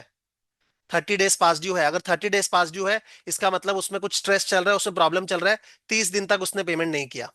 तो वो यही बोलना चाह रहे हैं आरबीआई कि एक तो सेगमेंटेशन की मेथोडोलॉजी को ठीक से डॉक्यूमेंट करो, रीसेगमेंटेशन करो इफ रिक्वायर्ड। ऐसा नहीं है कि सेगमेंटेशन अपने को फिक्स्ड ही रखना है। एंड थर्ड, आप सेगमेंट लेवल पे असेसमेंट करो, बट उसके चक्कर में इंडिविजुअल एक्सपोजर का रिस्क को हाइड मत करो। राइट। अच्छा, आपको पीडी के फ्लोर्स दिए हुए, जो आपका थ्रू द साइकिल पीडी होता है 12 मंथ का, उसके लिए फ्लोर आपको दिया हुआ है 0.05% का। कितने का? 0.05% का। कि आपका जो पीडी आएगा थ्रू द साइकिल, तो आपका बाजल में है, पॉइंट इन टाइम आपका ईसीएल में है, आईएफआरएस में। तो जो आपका पॉइंट इन टाइम पीडी आएगा, वो आपका 0.05% के नीचे नहीं हो सकता। मतलब हिस्टोरिकली डेटा में देख के लग रहा है कि पीडी होने वाला ही नहीं है, जीरो है। दैट डजंट मीन कि फ्यूचर में भी लॉस नहीं होगा, डिफॉल्ट नहीं होगा। तो आरबीआई बोलता है आपको मिनिमम फ्लोर रख के चलना है 0.05% का। तो अगर आपके मॉडल से रिजल्ट आया 0.03%, तब भी आप पीडी क्या यूज करोगे 12 मंथ्स का? 0.05%। राइट। एलजीडी के भी आप अपने मॉडल्स बनाओगे। अगर आपके पास एलजीडी के मॉडल्स बनाने की बैंडविड्थ नहीं है, तो एलजीडी का कुछ बैकस्टॉप नंबर्स आपको दिया है। सिक्योर्ड पोर्शन के लिए आप 65% एलजीडी यूज करो, अनसिक्योर्ड पोर्शन के लिए आप 70% एलजीडी यूज करो। मुझे ये बहुत ही अनजस्टिफाइड लगा। मतलब 65 और 70, सिक्योर्ड पोर्शन तो ऑलरेडी इतना सिक्योर्ड होता है, उसमें आप 65% का एलजीडी लेके चल रहे हो। तो आई थिंक यहाँ पे क्लेरिफिकेशन आना चाहिए, इसमें करेक्शन होना चाहिए। तो सिक्योर्ड पोर्शन में 65, अनसिक्योर्ड में 70। मेरे ख्याल से वो बैंक्स को मोटिवेट कर रहे हैं कि आप खुद के मॉडल्स बनाओ, अदरवाइज इतना नंबर हायर एलजीडी का यूज करो, हायर ईसेल रखो। आपका खुद का एलजीडी 10% आता है सिक्योर्ड पोर्शन में, बट आप 65% रख रहे हो, तो उस केस में तो आप तो डीमोटिवेट हो गए ना, आप खुद के मॉडल्स बनाओगे, आप आरबीआई का बैकस्टॉप मेजर यूज ही नहीं करोगे। एंड अगर आपका एलजीडी सिक्योर्ड है by eligible collateral, eligible collateral आपका बाजल के अंदर मेंशन्ड है कि कौन से कोलैटरल एलिजिबल है, कौन से नहीं, तो वहां पे 45% का एलजीडी आपको यूज करना है, loss given default, which is equivalent to आपका 55% का एक्सपेक्टेड रिकवरी। तो अगर आपका 55% का एक्सपेक्टेड रिकवरी है, तो आपका एलजीडी कितना हुआ? 45%। राइट। तो क्या क्या बात की हुई है? स्कोप ऑफ ईसीएल में बात किया हुआ है, कौन से इंस्ट्रूमेंट्स आएंगे, क्या क्या मेथड्स प्रिस्क्राइब है। लॉस कंपोनेंट्स में आपको सेगमेंट लेवल पे लॉस मॉडलिंग करनी है, आपको पीडी के फ्लोर्स यूज करने हैं। अगर आपके पास एलजीडी का मॉडल नहीं है, तो आप एलजीडी के लिए बैकस्टॉप नंबर यूज कर सकते हो। आपको फॉरवर्ड लुकिंग इंफॉर्मेशन भी इंकॉर्पोरेट करनी है। हम लोग point in time forward looking ECL निकालते हैं। मतलब हम लोग बोले थे ना, इंकर्ड लॉस फ्रेमवर्क जो है, it was considered to be too little too late. तो टू लिटिल टू लेट में हम लोग बोल रहे हैं कि टू लिटिल था ना, तो आप पहले से अपने एक्सपेक्ट करेंगे कि इकोनॉमी कैसे होने वाली है, उसके बेसिस पे लॉसेस क्या होंगे, एंड उसको आज ही प्रोवाइड फॉर कर देंगे। तो we are being prepared for the future, that is the idea. Forward looking information आपको इंक्लूड करनी है। बेसिकली आपको मैक्रो इकोनॉमिक मॉडल एक बनाना पड़ेगा, जिसमें आप फ्यूचर के मैक्रो इकोनॉमिक वेरिएबल्स को अपने मॉडल में इंक्लूड करेंगे। जैसे फॉर एग्जांपल, यहाँ पे जो मेरा फ्लो रेट का क्लास अगर आप देखोगे, तो मैंने यहाँ पे दो मैक्रो इकोनॉमिक वेरिएबल्स लिए हैं, एचपीआई अनएम्प्लॉयमेंट रेट, उसके बाद रिग्रेशन की है। ठीक है, और देखा है कि मेरा लॉस कैसे डिपेंड करता है ऑन दीज मैक्रो वेरिएबल्स। अगर कल को मैक्रोस खराब होंगे, तो उस केस में आपके लॉसेस भी ज्यादा होंगे, वो आपको मॉडल करना है, एंड उसके बेसिस पे आपको प्रोविजंस रखने हैं। That is the idea.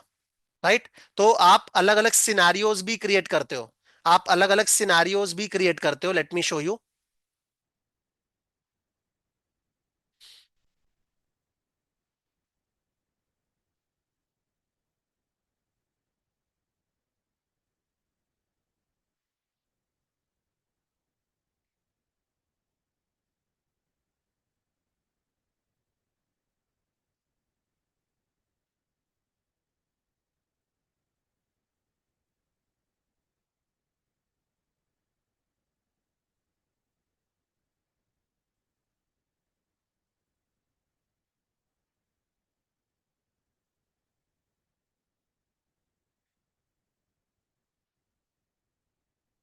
तो आप पूरे सिनेरियोस क्रिएट करोगे कि आपका अनएम्प्लॉयमेंट रेट कैसा होने वाला है, पेसिमिस्टिक सिनेरियो में, ऑप्टिमिस्टिक सिनेरियो में, बेसलाइन सिनेरियो में। आपका एचपीआई ग्रोथ कैसा होने वाला है, पेसिमिस्टिक सिनेरियो में, ऑप्टिमिस्टिक सिनेरियो में, बेसलाइन सिनेरियो में। देन सिनेरियो मॉडलिंग करके आप एक्सपेक्टेड लॉसेस को निकालते हो एंड उसके बेसिस पे प्रोविजंस रखते हो। तो आपको वो पूरा फॉरवर्ड लुकिंग इंफॉर्मेशन, मतलब फ्यूचर के मैक्रोस को इंक्लूड करना है अपने मॉडल के अंदर, फ्यूचर के मैक्रोस को इंक्लूड करना है अपने मॉडल के अंदर। That is the idea, right. So आप इंटरनली प्रोजेक्शंस बिल्ड कर सकते हो फॉर लॉन्ग टर्म फोरकास्ट। जैसे यहाँ पे मैंने प्रोजेक्शंस बिल्ड किए हैं कि कल को अनएम्प्लॉयमेंट रेट कैसा होगा इन अ पेसिमिस्टिक सिनेरियो, कल को अनएम्प्लॉयमेंट रेट कैसा होगा इन एन ऑप्टिमिस्टिक सिनेरियो। तो आपको वो इंटरनली सारे प्रोजेक्शंस बिल्ड करने हैं, राइट। उसके अलावा क्या बोला हुआ है, adjust historical observed default rate to make it current and forward looking. हम लोगों को याद होगा कि आईएफआरएस 9 में अपने क्या करते हैं, टीटीसी पीडी को पॉइंट इन टाइम पीडी में कन्वर्ट करते हैं। जो लोग मेरा क्लासेस किए हैं, टीटीसी पीडी को point in time forward looking PD में कन्वर्ट करते हैं। तो आपको याद होगा हम लोग टीटीसी के लिए क्या करते हैं, हम लोग लॉन्ग रन कैलिब्रेशन करते हैं कि आज का जो पोर्टफोलियो है वैसा ही रिप्रेजेंटेटिव पोर्टफोलियो लेके हम लोग लॉन्ग रन एवरेज लेंगे डिफॉल्ट रेट का, एंड उसको टीटीसी पीडी बोलते हैं।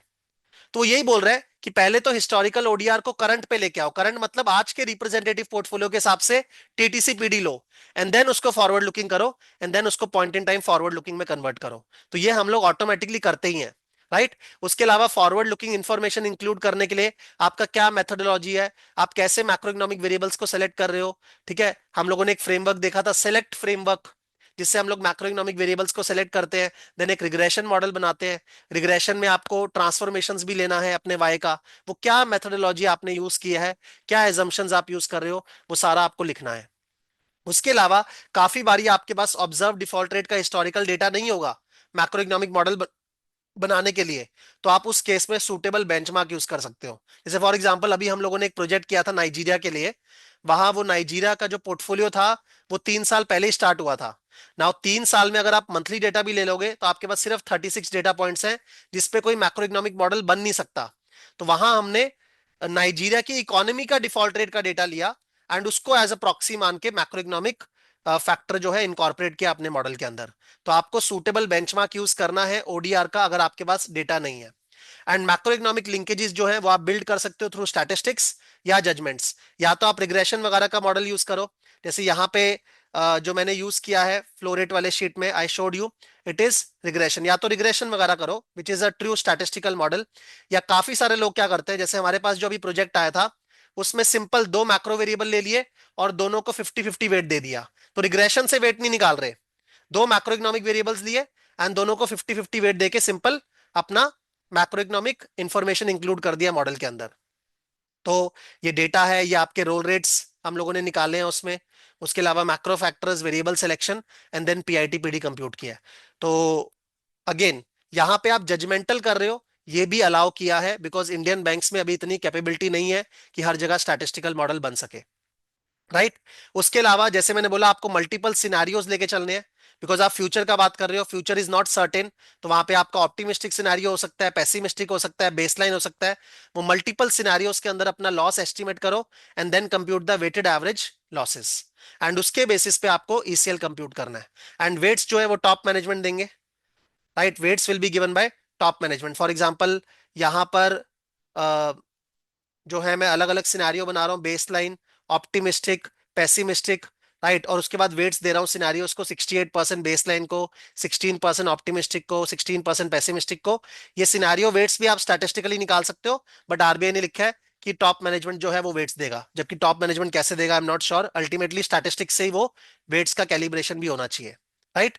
उसके अलावा हम लोगों ने क्या बोला, हम लोगों ने अभी बात किया ये कि अपने को अकाउंट्स को डिवाइड करना है into 3 parts, stage 1, stage 2, stage 3।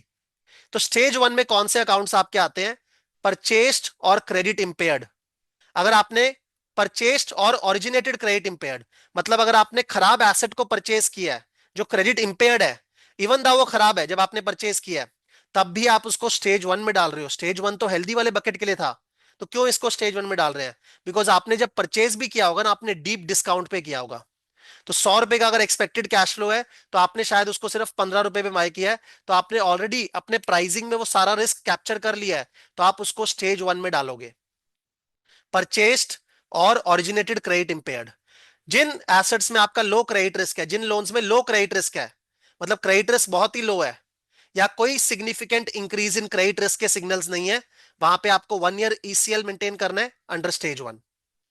जिन अकाउंट्स में सिग्नल्स हैं of significant increase in credit risk, मतलब ऐसे कुछ सिग्नल्स मिल रहे हैं कि हाँ ये बोरोवर का क्रेडिट वर्दीनेस जो है वो डिटीरियोरेट हो रहा है, तो वहां पे आपको उसको स्टेज 2 में डालना है एंड कंजर्वेटिव होके लाइफ टाइम तक लॉसेस को एस्टिमेट करना है एंड प्रोविजंस आपको रखने हैं, राइट। एंड जो अकाउंट्स आपके स्टेज 3 है वो ऑलरेडी क्रेडिट इंपेयर्ड है, वहां पे आपका लाइफ टाइम का ईसीएल ही है। नाउ जनरली स्टेज 1 और स्टेज 2 अकाउंट्स के जो प्रोविजंस होते हैं ना उसको जनरल प्रोविजंस बोलते हैं, उसको जनरल प्रोविजन बोलते हैं।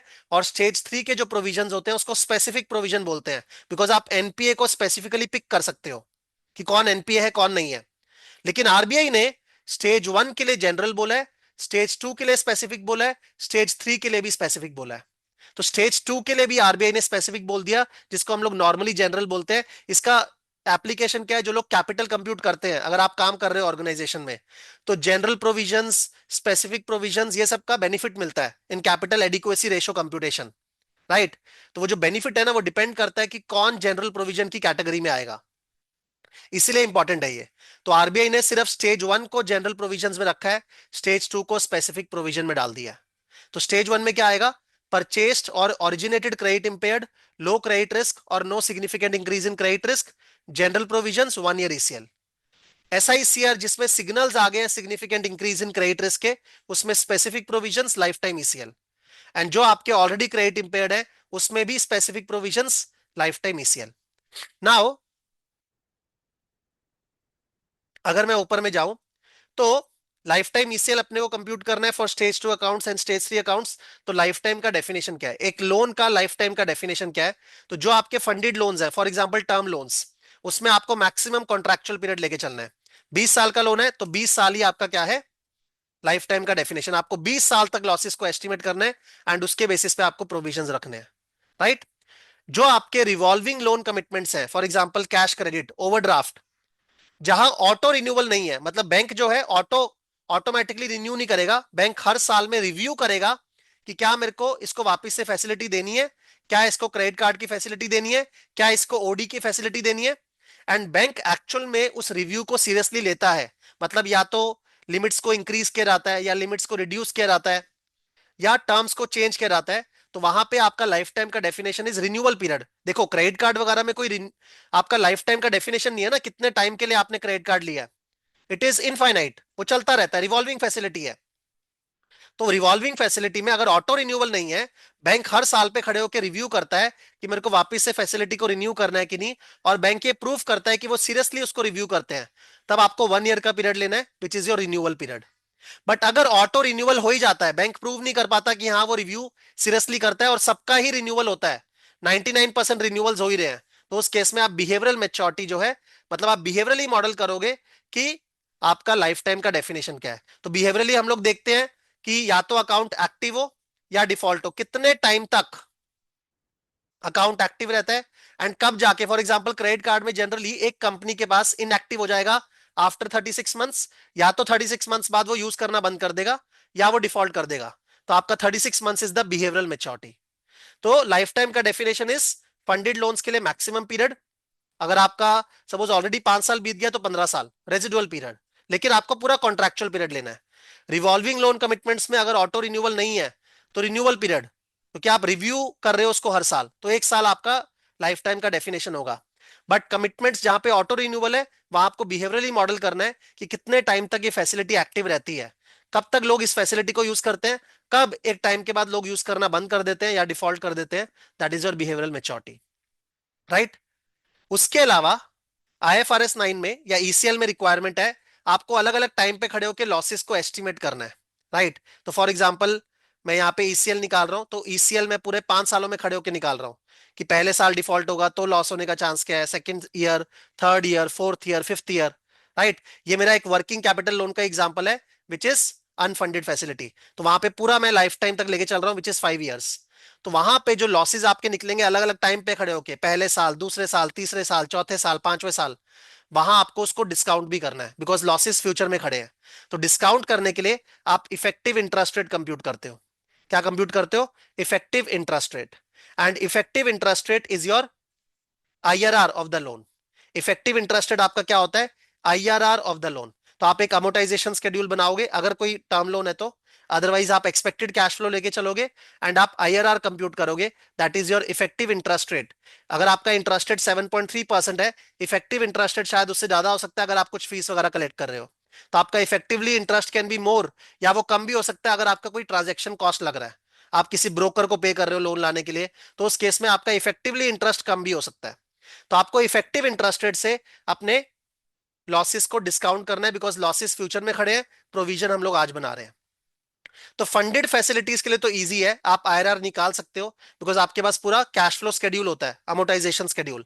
अनफंडेड फैसिलिटीज में या तो आप एक्सपेक्टेड कैश फ्लो के बेसिस पे आईआरआर निकालो, और you can use market consistent discount rates, आप रिस्क फ्री रेट या ओआईएस रेट ये सब यूज करके आप डिस्काउंटिंग कर सकते हो, दैट इज ओके, आरबीआई ने अलाउ किया है, राइट। नाउ स्टेजिंग का फंडा हम लोगों ने देख लिया।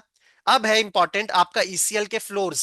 ये ईसीएल के फ्लोर आपके आईएफआरएस 9 में गिवन नहीं है, आरबीआई ने दिया है कि जो भी आप एक्सपेक्टेड क्रेडिट लॉस मॉडल से कंप्यूट करोगे उस पे कुछ फ्लोर्स अप्लाई होंगे कि आपका ईसीएल इससे कम नहीं हो सकता, right. So this is very important.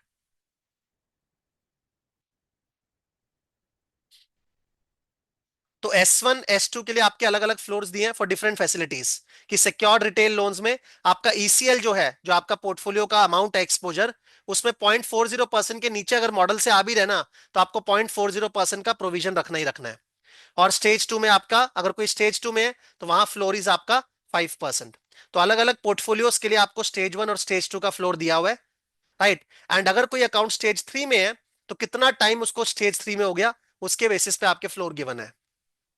1 साल बीता है तो 25% या 40% अनसिक्योर्ड पोर्शन के लिए, 1 to 2 years है तो 40% या 100%, या आपके फ्लोर्स है कि आपका ईसीएल इससे कम नहीं हो सकता, राइट। तो S1 and S2 में पोर्टफोलियो स्पेसिफिक है, S3 में depending on duration in S3, और साथ में अलग अलग पोर्टफोलियोज के लिए भी दिया है, अनसिक्योर्ड लोन्स, होम लोन्स। लेकिन इंपॉर्टेंट क्या है, कितना टाइम हो चुका है स्टेज 3 में। अगर ज्यादा टाइम हो गया तो उस केस में आपको ज्यादा प्रोविजन रखना चाहिए, बिकॉज आपको कोई उम्मीद नहीं है रिकवरी की, तो आपके फ्लोर्स भी ज्यादा है, राइट। तो ये आपका स्टेज वाइज फ्लोर्स है। ये फ्लोर आपको अप्लाई कैसे करना है, पोर्टफोलियो लेवल पे या इंडिविजुअल लेवल पे? हर एक लोन का बैठ बैठ के ईसीएल निकाल के वहां पे फ्लोर लगाएंगे, या सीधा पोर्टफोलियो लेवल पे? सीधा पोर्टफोलियो लेवल पे आपको अप्लाई करना है फ्लोर्स को, इंडिविजुअल लेवल पे it doesn't make any sense, right. And जो भी आपने एग्जिस्टिंग प्रोविजंस रखे हुए हैं अंडर आईरैक नॉर्म्स, वो यूटिलाइजेबल है, उसको आप ईसीएल के लिए यूटिलाइज कर सकते हो, राइट। बिकॉज प्रोविजन तो प्रोविजन है, आपने जो ऑलरेडी रखा हुआ है उसको तो आप यूज करोगे ही ना, राइट। एक इंपॉर्टेंट चीज दिया आपका ट्रांजिशन एग्रीमेंट, ट्रांजिशन अरेंजमेंट। उसमें क्या बोला है कि देखो, जब ईसीएल आएगा एकदम से, तो ईसीएल बहुत ज्यादा आएगा एज कंपेयर टू आईरैक में जो आप प्रोविजन रख रहे हो, तो आपका बैलेंस शीट एकदम से पूरा इंपैक्ट होगा, आपका पीएनएल गिरेगा, आपके रिजर्व्स गिरेंगे, आपका कैपिटल गिरेगा, कैपिटल एडिक्वेसी रेशियो जोर से गिरेगा। तो कैपिटल एडिक्वेसी रेशियो जोर से गिरेगा तो बैंक्स लोग चिल्लाए होंगे, तो एकदम से हम लोग इतना कैपिटल कैसे लेके आएंगे? और बैंक्स को हम लोग ऐसे वल्नरेबल नहीं कर सकते ना कि उनका कार जोर से गिर जाए बिकॉज ऑफ अ ट्रांजिशन। तो उस केस में आप ईसीएल और आईरैक प्रोविजंस के प्रोविजंस को कंपेयर करो, जो डिफरेंस है ना, जो एक्सेस आपको रखना पड़ रहा है, उस एक्सेस का एक बेनिफिट आपको अलाउ करेंगे कि आप कैपिटल में ऐड कर सकते हो, राइट। कितना परसेंटेज? पहले साल 80%, then gradually next year 60%, then 40%, then 20%, ताकि एकदम से आपका कार क्रैश ना कर जाए। तो जो भी आप एक्स्ट्रा प्रोविजन रख रहे हो उसके कारण आपका कैपिटल एडिक्वेसी रेशियो गिरेगा, वो कैपिटल एडिक्वेसी रेशियो को वापस से रीफिल कर दे रहे। पहले साल 80% फ्रॉम फाइनेंशियल ईयर 27-28, देन 30-31 तक जाते जाते 80-60-40-20, वो ट्रांजिशन आपको अलाउ कर रहे हैं ताकि एकदम से आपका बैलेंस शीट नेगेटिवली इंपैक्ट ना हो। तो transition adjustment amount is allowed to be added to CET1 capital for smooth transition, right. Okay, तो यहां पे फॉर एग्जांपल अगर मैंने कंप्यूट किया है तो मैं आईरैक के प्रोविजंस भी निकालूंगा आरबीआई के, और ईसीएल भी निकालूंगा, एंड देन मैं ट्रांजिशन एडजस्टमेंट अमाउंट भी निकाल सकता हूं। उसके बाद आपका यहाँ स्टेजिंग का फंडा दिया हुआ है, स्टेज 1, स्टेज 2, स्टेज 3। उसके बाद आपका significant increase in credit risk का मतलब क्या है? उसके लिए आप देखोगे ओरिजिनेशन में आपका पीडी कैसा था, जब लोन ओरिजिनेट किया था तब आपने कुछ एप्लीकेशन स्कोर कार्ड वगैरह यूज किया होगा, तब आपका पीडी क्या था। आज आपका पीडी क्या है? आज आप बिहेवियरल स्कोर कार्ड बना के उसका पीडी कंप्यूट कर सकते हो, चेक करो पीडी कितना चेंज हुआ है। अगर पीडी ऑलमोस्ट डबल हो गया है तब significant increase in credit risk हुआ है, राइट। और आपको ओरिजिनेशन के टाइम पे लाइफ टाइम पीडी देखना है, और आज भी लाइफ टाइम पीडी देखना है, राइट। अगर लाइफ टाइम नहीं कर सकते, जो कोई कोई बैंक नहीं कर सकता, तो 12 मंथ से अप्रोक्सीमेट कर लो। Secondly, point in time lifetime PD को point in time lifetime PD के साथ कंपेयर करो, at origination versus at reporting date. Again point in time भी कोई नहीं कर सकता, तो सब लोग थ्रू द साइकिल पीडी को ही कंपेयर करते हैं, वो भी 12 मंथ्स के। राइट। और अगर आप फॉरवर्ड लुकिंग पीडी, जो मैंने बोला पॉइंट इन टाइम को कंपेयर कर सकते हो तो वो करो, नहीं कर सकते हो तो कुछ नहीं, कोई कुछ कंपेयर ही मत करो पीडी को। सिंपल 30 डीपीडी का रिबर्टेबल प्रिजम्पशन है। रिबर्टेबल प्रिजम्पशन मतलब until proven otherwise use 30 DPD as the benchmark. अगर एक अकाउंट रिपोर्टिंग डेट पे 30 डीपीडी हो चुका है, तो उसको आप significant increase in credit risk बोलोगे, वरना नहीं बोलोगे। सब जगह यही यूज होता है, इंडियन बैंक्स में तो खासकर यही यूज हो रहा है। अगर आप यहां पर भी, जो मैंने ये प्रोजेक्ट अभी किया है एक बैंक के लिए, उसमें भी रूल्स को यूज करोगे, तो वहां पर भी हम लोग 30 डीपीडी को ही यूज कर रहे हैं। We are using 30 DPD only. Right. NPA classify करने के लिए तो 30 डीपीडी ही है जो फेमस है, वही हम लोग यूज करते हैं। राइट। ओके। रिबर्टेबल का मतलब क्या? Until proven otherwise. मतलब फॉर एग्जांपल, किसी लोन में आपको दिख रहा है एक पोर्टफोलियो है, राइट, टीसीएस के एम्प्लॉइज का, वहां टीसीएस ने सैलरी क्रेडिट नहीं किया, राइट, और आप वो प्रूव कर पा रहे हो एज अ बोरोवर कि टीसीएस ने सैलरी क्रेडिट नहीं किया था, जैसी सैलरी आया 2 दिन लेट, आपने पेमेंट कर दिया ईएमआई का, तो वहां रिबर्टेबल प्रिजम्पशन आप यूज कर सकते हो। मतलब आप प्रूव कर सकते हो आरबीआई को कि यस, ये पोर्टफोलियो में प्रॉब्लम बोरोवर लेवल पे नहीं था, टीसीएस एज एन एम्प्लॉयर उसने ही पेमेंट नहीं किया था एम्प्लॉयज की सैलरी का, एंड जैसे ही एम्प्लॉयज के पास पैसा आया उन्होंने पे कर दिया, और पास्ट में उनका कोई डेलिंक्वेंसी नहीं रहा है। तो अगर आप प्रूव कर सकते हो, तो आप 30 डीपीडी के ऊपर होने के बावजूद भी उसको significant increase in credit risk में नहीं डालोगे। देखो, बैंक का हमेशा ऑब्जेक्टिव रहेगा कि मेरे स्टेज 2 में कम आए, क्योंकि मेरा लाइफ टाइम ईसीएल कम आएगा, मेरे को प्रोविजन कम रखना पड़ेगा। राइट। आपको जो एसआईसीआर का असेसमेंट करना है, वो आप इंडिविजुअल लेवल पे भी कर सकते हो, कलेक्टिव असेसमेंट भी आप करते हो। जैसे कोविड के टाइम पे सारे एंटरटेनमेंट इंडस्ट्री को हम लोगों ने significant increase in credit risk में डाल दिया। राइट। काफी बार आरबीआई ने ऐसा बोला है कि आप कलेक्टिवली असेसमेंट कर रहे हो, लेकिन आपको, आप पूरे मैन्युफैक्चरिंग सेक्टर का एक साथ असेसमेंट कर रहे हो, बट आपको दिख रहा है कि जो एक्सपोर्ट मैन्युफैक्चरिंग में है ना, वो सेक्टर ज्यादा इंपैक्ट हुआ है, तो आप सिर्फ एक अफेक्टेड पोर्शन को जो है एसआईसीआर में डाल के स्टेज 2 में डाल सकते हो। अगर आपका डेटीरियोरेशन यूनिफॉर्म नहीं है, तो only for the affected portion of segment when deterioration is not uniform. Right. और एसआईसीआर से एग्जेम्प्ट कब है? अगर आपके एसएलआर के इन्वेस्टमेंट्स है, again central government direct and guaranteed claims जो है, उसमें आपको स्टेज 2 क्लासिफाई नहीं करना है, आपको significant increase in credit risk नहीं करना है। राइट। तो वो एसआईसीआर असेसमेंट से आपका एग्जेम्प्ट है। नेक्स्ट आपका दिया हुआ है एडिशनल प्रोविजंस। आपका ईसीएल के अंदर तो प्रोविजंस है ही, बट आपको एडिशनली उसके अलावा भी एक्स्ट्रा प्रोविजन रखने हैं फॉर सम रिस्क। जैसे कंट्री रिस्क, कुछ कंट्री रिस्क है, तो अलग अलग कंट्रीज को रेटिंग प्रोवाइड किया हुआ है ईसीजीसी ने, उसके ऊपर आपको एडिशनल प्रोविजन रखना है। राइट। कंट्री रिस्क, आप अलग अलग कंट्रीज में लोन देते हो, वहां से आपका कुछ पैसा आने को ड्यू है, तो वो जो कंट्री का एक्सपोजर है आपका, उसके ऊपर आपको एक्स्ट्रा प्रोविजन रखना है, 0.25% टू 100%, डिपेंडिंग ऑन क्या रेटिंग मिली है उस कंट्री को। राइट। तो लेट मी शो यू। तो यहाँ अलग अलग क्लासिफिकेशन के हिसाब से आपको एडिशनल प्रोविजन रखना है, अपार्ट फ्रॉम आरबीआई के जो प्रोविजन है अंडर ईसीएल। उसके अलावा अगर कोई अकाउंट आपका फ्रॉड हो गया, तो 100% नेट ऑफ कोलैटरल्स, आपका प्रोविजन जो है, जितना कोलैटरल आपको मिला है, उसके अलावा वो फ्रॉड अकाउंट है, फ्रॉड हुआ है आपके साथ, राइट, तो जो कोलैटरल का रियलाइजेबल वैल्यू है, उसको हटा के आपको 100% जो है एडिशनल प्रोविजन रखना है। अच्छा, कोई भी प्रोविजन टोटल 100% के ऊपर नहीं हो सकता, वो जनरल रूल तो है ही। मतलब अगर यहाँ पे एडिशनली आपका 100 हो गया, तब तो ऑब्वियसली ईसीएल के अंदर प्रोविजन आएगा ही नहीं। ऐसा नहीं है कि ईसीएल के अंदर अलग आ रहा है 20% और 100 अलग आ रहा है, 120 कभी नहीं हो सकता। राइट। जो भी आपके फॉरेन करेंसी लोन्स हैं, उसमें जो गेन है आपका, उसको आपको प्रोविजंस की तरह रखना है। मतलब आपके कोई फॉरेन करेंसी लोन है, आपने उसको रीवैल्यू किया, सिंस आपका डॉलर का जो रेट है वो बढ़ गया, तो अब आपका इनफ्लो ज्यादा होने वाला है, तो गेन है, वो गेन को आपको प्रोविजंस की तरह रखना है, बिकॉज कल को वो गेन लॉस में कन्वर्ट हो सकता है। बट अगर लॉस है ना, तो आपको कंजर्वेटिव होकर पीएनएल में आज ही बुक कर देना है। तो आपको गेन्स के अगेंस्ट भी एडिशनल प्रोविजंस रखने हैं। राइट। अगर आपका कोई रीस्ट्रक्चरिंग हुआ है फॉर नेचुरल कैलेमिटीज, तो वहां आपको एडिशनल 5% का प्रोविजन रखना है। एंड अगर कोई विलफुल डिफॉल्टर्स है, जान के डिफॉल्ट कर रहे हैं, कैपेबिलिटी है बट तब भी पे नहीं कर रहे, वहां पे भी आपको एडिशनल 5% का प्रोविजन रखना है। राइट। उसके बाद है आपका लास्ट ईसीएल के अंदर इनकम रिकॉग्निशन। इनकम रिकॉग्निशन में क्या बोला है? S1 और S2 अकाउंट में हम लोग EIR लेंगे on gross carrying amount, which is amortised cost before deducting ECL.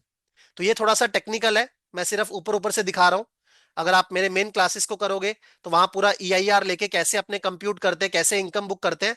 फंडा ये है कि मैं जो मेरा पूरा कॉस्ट है, अमोटाइज्ड कॉस्ट या लोन का वैल्यू, उसके ऊपर जो है इनकम बुक करूंगा। बट अगर कोई स्टेज 3 है ना, सपोज आपका 100 रुपए का अमोटाइज्ड कॉस्ट है और आपका 20 रुपीज का प्रोविजन है, प्रोविजन मतलब जो लॉस आप एक्सपेक्ट कर रहे हो, तो आप 80 पे ही इनकम बुक करोगे, वो 20 पे इनकम बुक नहीं करोगे। राइट। ईसीएल को हटा दोगे और उस पे जो आपका इंटरेस्ट बनता है उसको आप इनकम की तरह बुक नहीं करोगे। तो EIR on net carrying amount after deducting ECL. Right.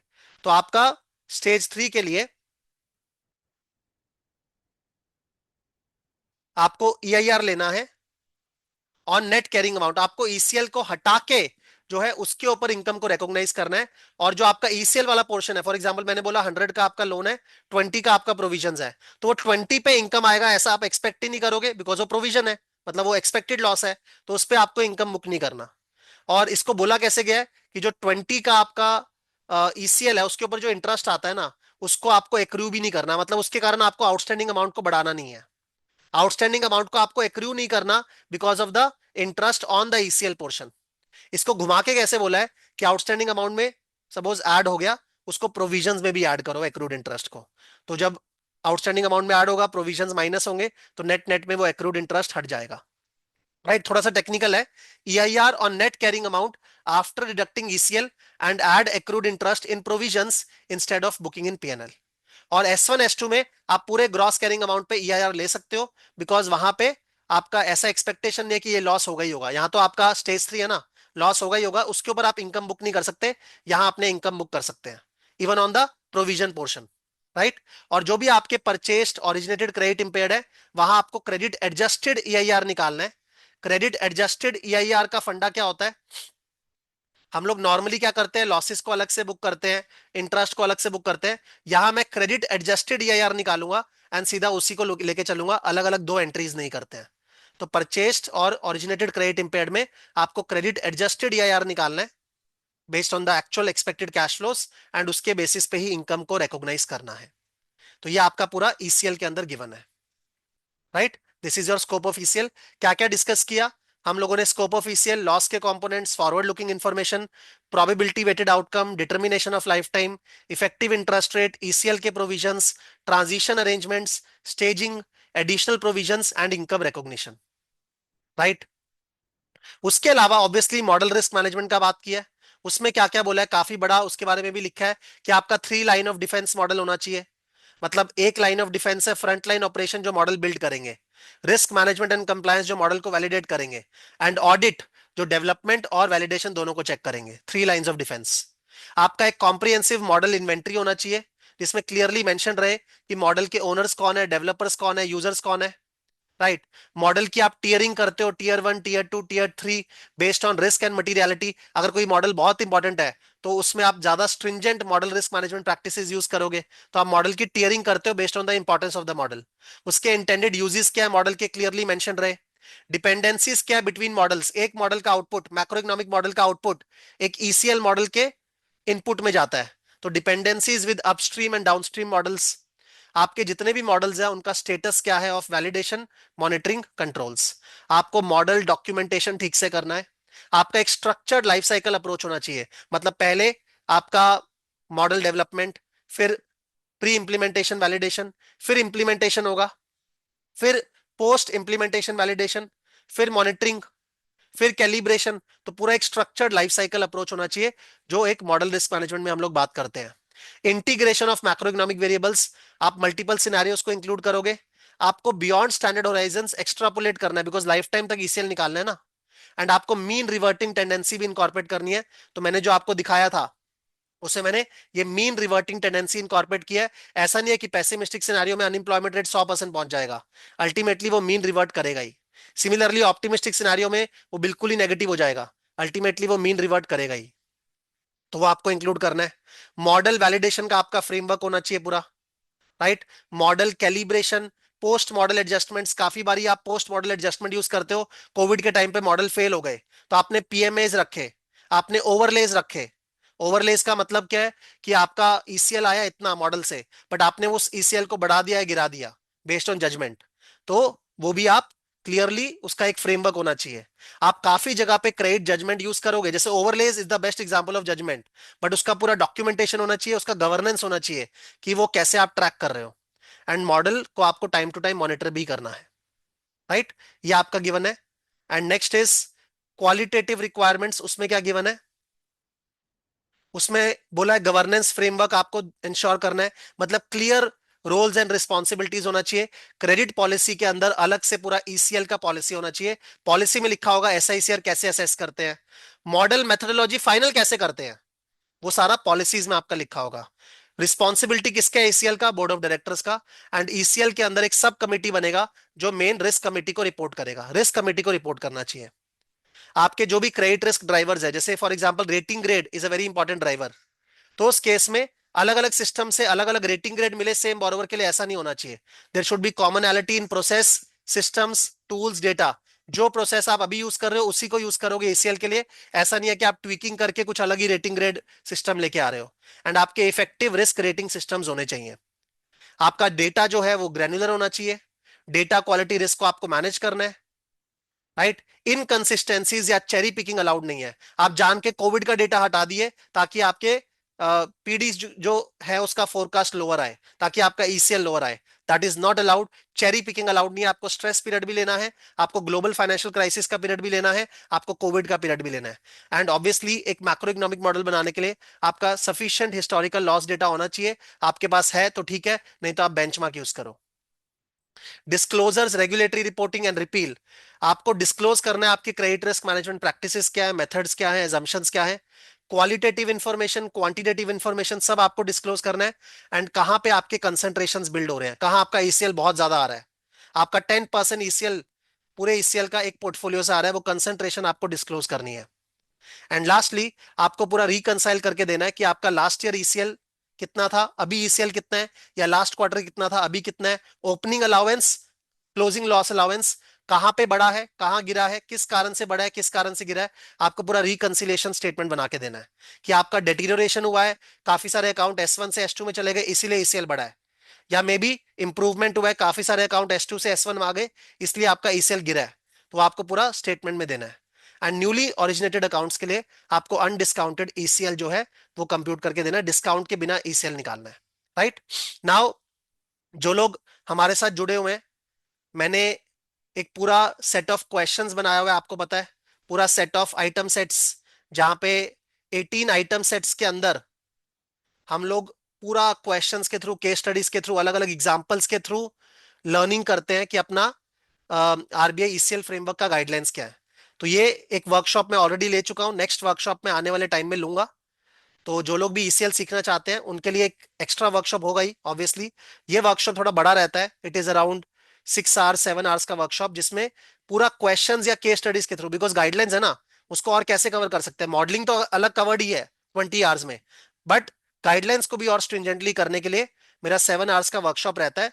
तो नेक्स्ट जब वो साइकिल होगा आपको डेफिनेटली वो वर्कशॉप करना है, उसमें आइटम सेट आपको दिया जाएगा, उसके बाद क्विजेज होंगे, गेमिफिकेशन करके हम लोग पूरा लर्निंग करने वाले हैं। एंड मेन आपको मॉडलिंग तो सीखना ही है, तो ये मॉडलिंग तो आपको अवॉइड करना ही नहीं है। 20 आवर्स का मॉडलिंग इज वेरी इंपॉर्टेंट। इसमें पूरा एक्सेल के अंदर, पाइथन के अंदर आपको मॉडल सीखना है। तो फॉर एग्जांपल आपके पास पाइथन का भी कोर्स का एक्सेस है, तो let me go to Python. तो पाइथन के अंदर भी हम लोगों ने पूरा ईसीएल का मॉडलिंग किया है, तो वो भी आपको करना है। उसके अलावा एक्सेल में भी करना है, this is very very important. तब जाके आप आरबीआई ईसीएल की अपॉर्चुनिटीज को ग्रैब कर पाओगे। एंड बिलीव मी, बहुत सारी अपॉर्चुनिटीज मिलने वाली हैं इस फ्रेमवर्क के कारण अगले 1 1.5 साल में। तो जो लोग भी पिवट करना चाहते हैं ना, this is the right opportunity जिसको आपको यूज करना चाहिए। बिकॉज जब भी ट्रांजिशन आता है, आपका पुराना कोई एक्सपीरियंस है जो कि रेलेवेंट नहीं है, वो सारा धुल जाएगा अगर आपको नॉलेज है तो, बिकॉज उस टाइम पे काफी डर रहता है, राइट? अच्छा, एक और एक्सेल शीट है जिसमें मैंने सारे गाइडलाइंस को समराइज किया है। यहाँ पे सारे गाइडलाइंस को समराइज किया हुआ है, वो माइंड मैप में तो किया ही है, उसके अलावा यहाँ पे भी किया हुआ है। This I will put in the drive, ठीक है? यहाँ पे किया हुआ है और उसके अलावा ये माइंड मैप, ये क्विक समरी के लिए है। इससे मैंने एक एक गाइडलाइंस को पूरा खोद के केस स्टडी के थ्रू नहीं किया, उसके लिए वो 7 आवर्स का वर्कशॉप है। एंड मॉडलिंग के लिए तो अलग 20 आवर्स का क्लासेस है ही। 20 आवर्स एक्सेल में एंड 10 आवर्स पाइथन में, तो अराउंड 30 आवर्स का। ये करने के बाद आप डेफिनेटली बहुत अच्छा job opportunity in the next 1.5 year तो बहुत मिलने वाला ही, उसको ग्रैब कर सकते हो। राइट? तो यहीं तक कवर करना था आज मुझे। This is all from my side. Thank you very much. I will share all the materials and let's use this opportunity for our careers, and इसको अच्छे से ग्रैब करके एक अमेजिंग ऑफर जो है ना, अपने को वो टैप करना चाहिए। Thank you.